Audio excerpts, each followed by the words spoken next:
যাবে না, দোকানদার উচ্ছেদ করা যাবে না।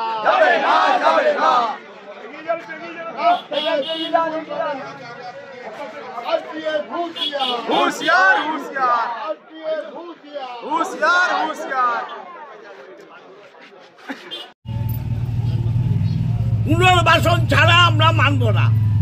আমরা উন্নয়নের পক্ষে, কিন্তু পুনর্বাসন দিয়ে ব্যবস্থা করুক। বাড়ির একটা ভাড়াতে থাকলে তাকে তোলা যায়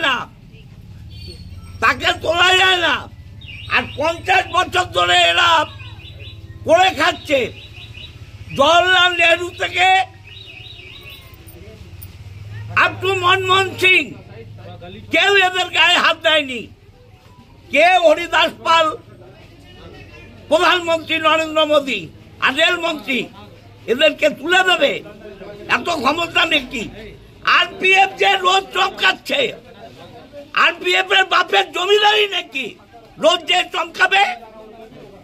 চমকালে পাল্টা চমকানো হবে, পাল্টা চমকাবো। নির্বিকার রেল ব্যর্থ আন্দোলন, রাতের অন্ধকারে গুঁড়িয়ে গেল ব্যান্ডেল স্টেশনের 144টি দোকান।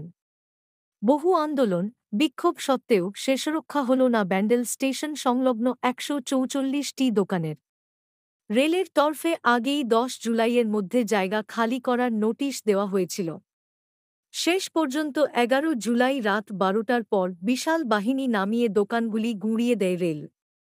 চুঁচুড়ার বিধায়ক অসিত মজুমদার গত কয়েকদিন ধরে লাগাতার আন্দোলন চালালেও তা কাজে আসেনি। কখনো ঝাঁটা, কখনো লাঠি হাতে, কখনো আরপিএফ অফিসের সামনে প্রতিবাদে নেমেছিলেন বিধায়ক। জ্বালিয়েছিলেন রেলের নোটিশও। তবে 12 জুলাই গভীর রাতে যখন অভিযান চলে, তখন একটিও রাজনৈতিক নেতৃত্বকে পাশে দেখা যায়নি বলে অভিযোগ দোকানদারদের। অনেকেই আগেই জিনিসপত্র সরিয়ে নিলেও কিছু ব্যবসায়ী বিধায়কের আশ্বাসে ভরসা করে দোকান খালি করেননি।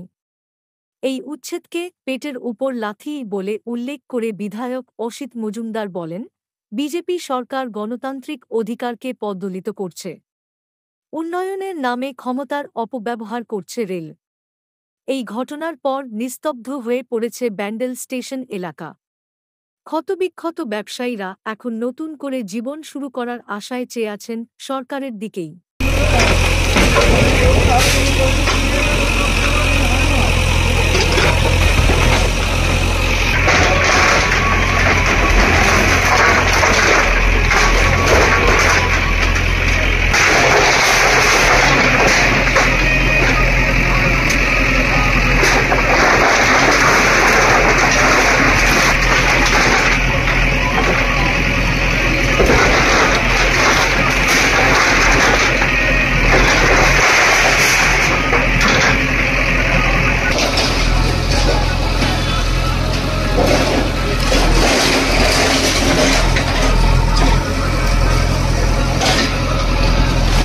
করার পরেও তো ভেঙে দিল রেল, কি করবেন এবার? কি করবো ওইটাই তো চিন্তা করছি, মাথা কোনো কাজই করছে না।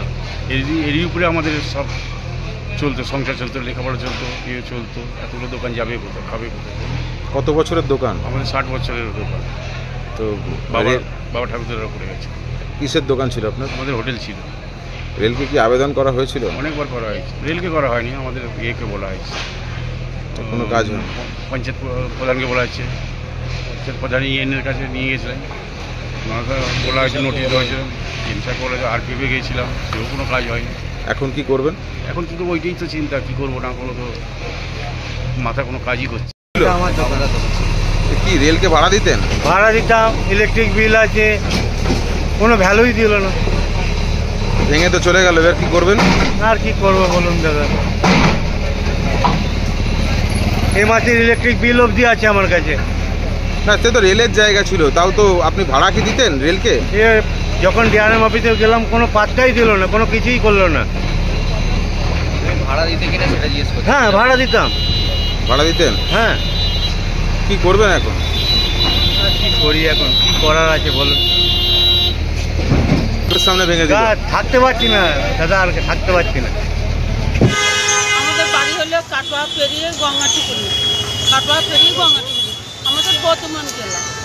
এখানে কেন এসেছিলেন তাদের? এইখানে সে বড় বন্যা হয়েছিল না বাবা, তখন ভেসে আমার বাবা নিয়ে এসেছিল, এসে ভিক্ষা শিক্ষা করে খেয়ে মানুষ হয়েছে আমরা বাবা, আর কিছু না বাবা। বুঝলি তো কী করবো বাবা, আমরা গরিব মানুষ, খুব গরিব। আমি কাগজ কুড়ি খাই বাবা। এখানে কি ঘর ছিল আপনাদের? হ্যাঁ, কজন থাকেন বাড়িতে? আমার